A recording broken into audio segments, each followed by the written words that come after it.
यदि हमारे पास कचट तप है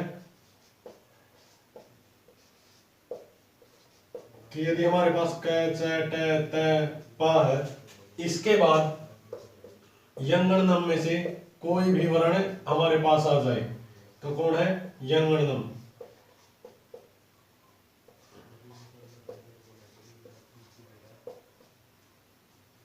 इन पांचों में से क के बाद कोई आ जाए, च के बाद हो जाए, ट के बाद कोई आ जाए, त के बाद कोई भी, इन पांचों वर्णों में से हमारे पास कोई भी व्यंजन आ जाए, पांचों का जो आखिरी वर्ण है पांचवा आ जाए, य आ जाए, ण आ जाए, न आ जाए, म आ जाए, तो हमारे जो कचट तप है इन्हीं को अपने ही वर्ग का पांचवा वर्ण हो जाएगा। अब क का पांचवा क्या है न है, च का य है, ट का अण है, त का न है और प का म है, यानी कि इन्हीं का पांचवा वर्ण हो जाता है। इन्हीं का क्या हो जाएगा पांचवा वर्ण हो जाएगा। जैसे वाक, वाक मैंने वाणी बोलना में, वाक में अब यहां पर क्या है पांचवा, पांचवा किसका है पैवरक का पांचवा आया है, यंगणनम में से एक आया है ना मैं आया है, तो यहां पर देखना हमने, इस पर ध्यान नहीं देना है, इस पर केवल ये देखना कि ये अनुनासिक शब्द है कि नहीं है। हमारे ये पांचों अनुनासिक है, ये पांचों अनुनासिक है, तो पहले ये देखना कि कौन से वर्ग का आगे, आगे क्या है, क्या है तो फिर क्या वर्ग का है, तो इसका पांचवा क्या हो जाएगा वांग में अंग हो जाएगा, और अंग आधा है क्योंकि व्यंजन आधा है तो आगे कोई स्वर है ही नहीं, तो क्या बन गया वांग में बन गया, क्या बन गया वांग में, वांग में। अब दूसरा इसका उदाहरण देखिए, अगर जो इसका हमारा दूसरा जो उदाहरण है अगर वो देखें तो जैसे सड मास, अब कहीं पर सड मिल सकता है कहीं पर सट मिल सकता है, तो सड मास का देख लो, सड ड का अण क्या होगा पांचवा अण, तो क्या बन जाएगा सणमास। यानी कि अगर हमें संधि विच्छेद करना होगा तो हमने ये देखना है दो अनुनासिक एक साथ है या नहीं है। यदि दो अनुनासिक एक साथ है तो इसका मतलब क्या है हमारी अनुनासिक व्यंजन संधि है, और जो पूर्व अनुनासिक होगा इसी का पहला हम विच्छेद में लिख देंगे, जैसे सडमास आ गया, वाक में आ गया।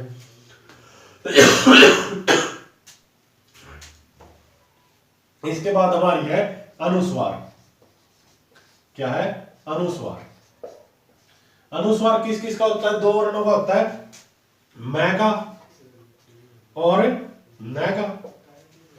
कब होगा यदि इनके बाद मैं के बाद, मैं का कब होगा जब मैं के बाद पांचों स्पर्श व्यंजन आ जाए। स्पर्श व्यंजन कौन कौन से हैं, कै वर्ग, च वर्ग, ट वर्ग, त वर्ग, प वर्ग, मैं वर्ग, सभी स्पर्श व्यंजन है। यानी कै वर्ग, अगर मैं के बाद कै वर्ग है तो इसका अनुसार हो जाएगा, मैं के बाद च वर्ग है तो क्या होगा अनुस्वार हो जाएगा मैं का, मैं के बाद ट वर्ग है तो अनुस्वार हो जाएगा। अब जैसे एक उदाहरण देखते हैं यहां पर, सबसे पहले वांग में, वांग में हमने पहले भी देखा है, ठीक है, तो अब वांग में तो यहां पर देख लिया हमने क्योंकि ये तो मैं बाद में था, सणमास है मैं बाद में था। अब हमने क्या देखना, मैं पहले होना चाहिए, जो हमारा कै वर्ग, च वर्ग, ट वर्ग, त वर्ग, द वर्ग से मैं जो है वो क्या होना चाहिए पहले होना चाहिए। जैसे हमारा एक शब्द है संदेह, यानी संदेह शब्द है, संदेह में क्या आएगा सम देह, तो नियम क्या कहता है मैं के बाद कौन आ गया, तय वर्ग का अक्षर आ गया, तय का आ गया तो मैं को क्या होगा अनुस्वार हो जाएगा संदेह। तो अगर इसको हम अनुस्वार को अनुनासिक बनाएंगे तो जो हमारे अंत में शब्द है उसी का पांचवा वर्ण आ जाएगा, द है तो हम लिख सकते हैं संदेह विकल्प से, अनुनासिक अनुनासिक न और अनुनासिक वा, इस सूत्र से विकल्प से बढ़ जाएगा। एक जगह संदेह हमारा अनुस्वार में आ जाएगा, दूसरी जगह क्या हो जाएगा अनुनासिक को न हो जाएगा। जैसे सम जीव,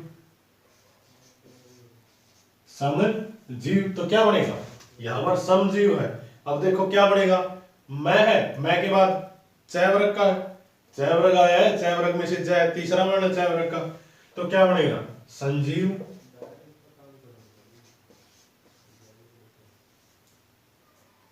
ये हमारा क्या बन गया संजीव, यानी कि मैं को अनुस्वार हो जाएगा।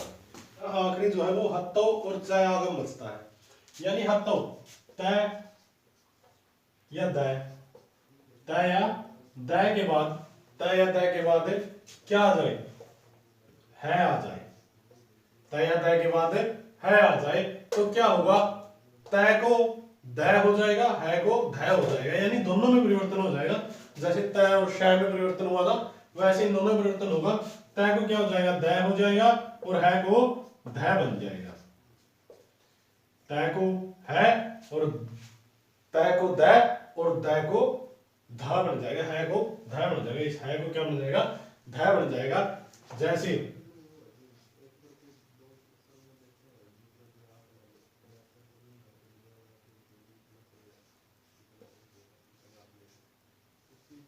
उदाहरण, तो क्या बनेगा तय को दय क्या बन गया उद और हर को धय,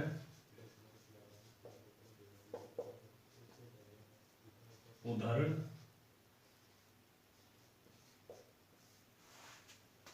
बिल्कुल आसान है, तय के बाद यदि है तो क्या होगा, यानी कि दय जहां दय और धय है तो वहां क्या होगा उसका विच्छेद, उत प्लस हरण उदाहरण। उसके बाद च आगम कब होगा, छ से पहले कोई स्वर हो, यानी कि किसी भी स्वर के बाद, किसी भी स्वर के बाद यदि छ है, छ है तो च का आगम हो जाएगा, च आ जाएगा, क्या होगा च का आगमन हो जाएगा, च का आगमन हो जाएगा।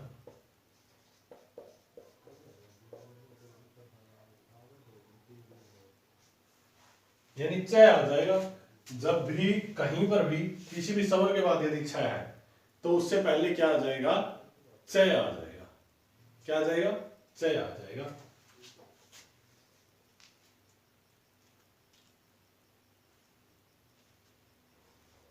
स्वर छाया, अब यहां पर वह में क्या है ए है, हलन तो नहीं है ना, वह में क्या है, वह में ए है, उसके बाद क्या है छाया है, तो क्या बढ़ेगा, यहाँ नियम क्या कहता है, च आगम का नियम क्या कहता है हमारे पास, कि जब स्वर स्वर के बाद छाया है तो च अपने आप यहाँ पर च आ जाएगा, तो बन जाएगा स्वछाया, यानी अपनी छाया। ये हमारी व्यंजन संधि थी। हत्तौ च आगम दोनों क्या कहते हैं कि तय और दय के बाद यदि है तो तय को दय हो जाएगा और है को धा बन जाएगा, उस जैसे उदाहरण उदाहरण। उसी के बाद च आगम कब होगा, यदि किसी स्वर के बाद छ है तो क्या होगा, छ से पहले च आ जाएगा, स्व प्लस छाया स्वछाया। इससे पहले जो हमारा क्या था अनुनासिक था, अनुनासिक में अनुनासिक क्या कहता है, अनुनासिक कचट तप को क्या बढ़ाता है, यंगणनम बढ़ाता है। इनको अनुस्वार इसके बिल्कुल क्रम से चलेगा ही, क का ng बनेगा, च का ये बनेगा, ट का अण बनेगा, वेरी गुड, ट का अण बनेगा, त का न बनेगा और प का मैं बन जाएगा। कब बनेगा, जब इनके बाद इन पांचों में से कोई भी आ जाए, इन दोनों में जब संधि बनेगी कचट तप के बाद इन पांचों वर्णों से के बाद कोई भी अनुनासिक आ जाए तो इनको कर्मशः क को ng, च को ये, ट को न, त को न, प को मैं हो जाएगा। और अनुस्वार क्या कहता है, जो अनुस्वार है हमारा वो क्या कहता है कि मैं के बाद ये प्लस जो है क्या है बाद में आते हैं, यानी कि मैं है यहाँ पर मैं है, मैं के बाद कैसे मैं तक कितने 25 स्पर्श व्यंजन होते हैं। कैसे मैं तक कितने होते हैं 25 स्पर्श व्यंजन होते हैं। 25 के 25 स्पर्श व्यंजनों में कैसे मैं आता है तो मैं को क्या हो जाएगा अनुस्वार बन जाएगा। मैं को क्या हो जाएगा अनुस्वार बन जाएगा। इसके बाद एक और है कि मैं के बाद यदि य र व और ल आता है तो भी मैं को अनुस्वार हो जाएगा।